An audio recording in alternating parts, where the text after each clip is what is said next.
Assalamualaikum warahmatullahi wabarakatuh. Perkenalkan, saya Dea Hanisanu Islami dengan NIM 22612010007. Mahasiswi semester 3, Strata 1 Manajemen di Universitas Salia Hitam. Di sini saya akan mengajak Anda untuk lebih mengenal mengenai PT Green Kakao Indonesia, beserta bagaimana penerapan sistem mutu manajemen di dalamnya. Marilah kita lebih mengenal terlebih dahulu terhadap PT Green Kakao Indonesia ini sebelum kita masuk ke dalam penerapannya.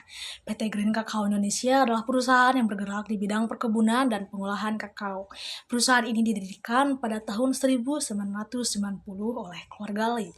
PT Green Kakao Indonesia adalah perusahaan yang bergerak di bidang manufaktur produk makanan dan minuman yang berbahan dasar kakao. Perusahaan ini memiliki komitmen untuk meningkatkan kualitas produk dan layanan kepada pelanggan. Adapun sejarahnya, sejarah berdirinya PT Green Kakao Indonesia ini diawali ketika Li Puseng, seorang pengusaha keturunan Tionghoa, memulai perkebunan kakao di Lombok, Nusa Tenggara Barat pada tahun 1975. Pada awalnya, Li Puseng mengelola perkebunan kakao miliknya sendiri seluas 500 hektar. Kemudian pada tahun 1990, Li Puseng mendirikan PT Green Kakao Indonesia bersama putra-putranya ialah Li Xihian dan Li Seqi. Mereka mengembangkan areal perkebunan kakao menjadi 2.000 hektar. PT Green Kakao Indonesia terus berkembang dan saat ini memiliki lahan perkebunan kakao seluas 15.000 hektar di Lombok, Sulawesi, dan Sumatera. Perusahaan ini juga memiliki pabrik pengolahan biji kakao dengan kapasitas 10.000 ton per tahun yang berlokasi di Lombok. Dengan pengalaman lebih dari 40 tahun di bidang perkebunan dan pengolahan kakao, PT Green Kakao Indonesia telah menjadi salah satu produsen dan eksportir biji kakao terbesar di Indonesia. Produk kakao olahan PT Green Kakao Indonesia diekspor ke berbagai negara seperti Malaysia, Singapura, Jepang, Amerika Serikat, dan negara-negara Eropa. Untuk memproduksi kakao, PT Green Kakao Indonesia memiliki proses yang terintegrasi mulai dari perkebunan hingga pengolahan biji kakao. Bahan baku utama produksi kakao mereka berasal dari kebun kakao milik perusahaan yang tersebar di beberapa lokasi. Buah kakao dipetik dari pohon, kemudian dikumpulkan dan diangkut ke pabrik pengolahan. Di pabrik, buah kakao difermentasi terlebih dahulu untuk memecah pulp dan melepaskan biji. Setelah difermentasi, biji kakao dikeringkan dengan cara dijemur atau menggunakan mesin pengering. Biji kakao kering kemudian disortir berdasarkan kualitasnya. Biji kakao terbaik akan digunakan untuk produksi kakao olahan seperti bubuk kakao, pasta kakao, dan lainnya. Sedangkan untuk biji kakao kelas 2 akan diekspor dalam bentuk biji kakao kering atau kakao beans. Biji kakao yang rusak atau berjamur akan dipisahkan dan tidak digunakan. Nah, selain dari kebun milik sendiri, PT Green Kakao Indonesia juga membeli biji kakao kering dari petani-petani lokal sebagai bahan baku tambahan. Nah, biji kakao dari supplier ini akan melalui proses sortasi dan pengeringan kembali sebelum diolah lebih lanjut. Dengan mengintegrasikan seluruh proses dari hulu hingga hilir, PT Green Kakao Indonesia dapat menjamin kualitas dan ketersediaan bahan baku produksi kakaonya. Ini sangat penting untuk menjaga konsistensi dan standar mutu produk kakao yang mereka hasilkan. Berdasarkan informasi yang saya temukan, lokasi pabrik produksi Green Kakao Indonesia berada di beberapa tempat, antara lain, yang pertama ada Lombok, Nusa Tenggara Barat.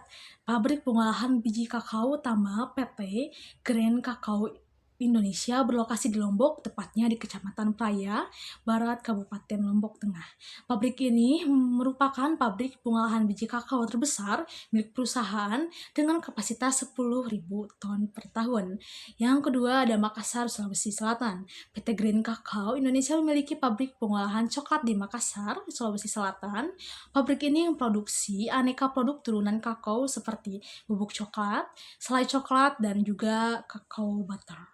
Yang ketiga, di Medan, Sumatera Utara. Di Medan, Sumatera Utara, PT Green Kakao Indonesia memiliki fasilitas pengolahan biji kakao menjadi kakao liqueur, kakao powder, dan kakao butter, juga kakao cake.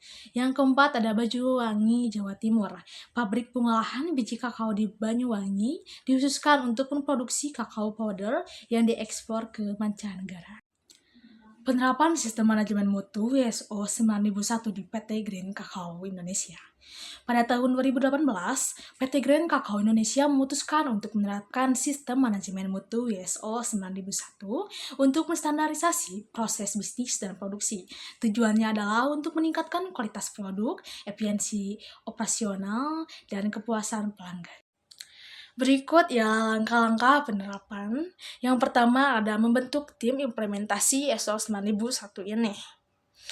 Nah, PT Grain Kakao Indonesia membentuk sebuah tim khusus yang bertugas untuk menerapkan ISO 9001 ini. Tim ini beranggotakan dari perwakilan semua departemen terkait seperti produksi, QC, penjualan, pemasaran, dan lain-lain. Nah, tugas tim ini ialah merencanakan, mengkoordinir, mengawasi, dan mengevaluasi implementasi ISO 9001. Yang kedua adalah melakukan gap analysis untuk mengidentifikasi kesenjangan antara sistem yang ada dengan persyaratan ISO 9001. Tim melakukan evaluasi ini dari awal terhadap sistem manajemen mutu yang sudah ada. Nah, identifikasi kesenjangan antara kondisi existing dengan persyaratan ISO 9001. Hasil gap analysis digunakan untuk menyusun rencana implementasi yang tepat. Yang ketiga ialah menyusun dokumentasi sistem mutu seperti manual mutu, prosedur, dan instruksi kerja. Nah, untuk yang nomor 3 ini, poin ketiga, mengembangkan dokumen-dokumen sistem mutu yang telah saya sebutkan tadi. Nah, dokumentasi ini harus memenuhi persyaratan dari ISO 9001. Juga melakukan sosialisasi dokumentasi ke seluruh bagian yang terkait. Yang keempat, ya melakukan pelatihan untuk karyawan tentang ISO 9001. Nah, memberikan pelatihan kepada seluruh karyawan ini mengenai prinsip dan juga persyaratan dari ISO 9001 ini. Pelatihan ini dilakukan secara berkala selama implementasi, memastikan karyawan memahami peran dan tanggung jawabnya. Yang kelima ialah melaksanakan audit internal secara berkala. Melaksanakan audit internal ini secara periodik oleh tim internal perusahaan. Nah, audit ini dilakukan untuk memantau efektivitas penerapan sistem mutu. Nah, temuan audit ini ditindaklanjuti untuk perbaikan dan peningkatan sistem. Yang keenam ialah melakukan tinjauan manajemen untuk evaluasi kinerja sistem manajemen mutu. Manajemen melakukan kajian rutin terhadap performa sistem mutu. Dilakukan untuk memastikan kesesuaian dan keefektivitasan dengan ISO 9001. Nah, hasil tinjauan ini digunakan untuk perbaikan sistem mutu. Yang ketujuh ialah meregistrasi dan mendapatkan sertifikasi ISO 9001 dari Badan Sertifikat. Ini mengajukan asesmen awal oleh Badan Sertifikasi Independen. Nah, kemudian dilakukan audit tahap 1 dan 2 untuk mendapatkan sertifikat. Sertifikasi ISO 9001 ini menjadi bukti efektivitas sistem mutu. Yang terakhir ialah melakukan survei kepuasan pelanggan secara berkala. Nah, melakukan survei secara berkala kepada pelanggan untuk mendapatkan feedback. Feedback pelanggan ini digunakan untuk evaluasi dan perbaikan sistem mutu. Dengan menerapkan ISO 9001, PT Grain Kakao Indonesia mampu meningkatkan sistem manajemen mutunya sehingga produk dan layanan yang dihasilkan dapat memenuhi standar kualitas yang diharapkan pelanggan. Mungkin cukup sekian dari saya. Mohon maaf apabila ada kesalahan baik dalam penjelasan mengenai PT Grain Kakao Indonesia itu sendiri maupun dalam penerapan ataupun implementasi yang diterapkan oleh PT tersebut. Wassalamualaikum warahmatullahi wabarakatuh.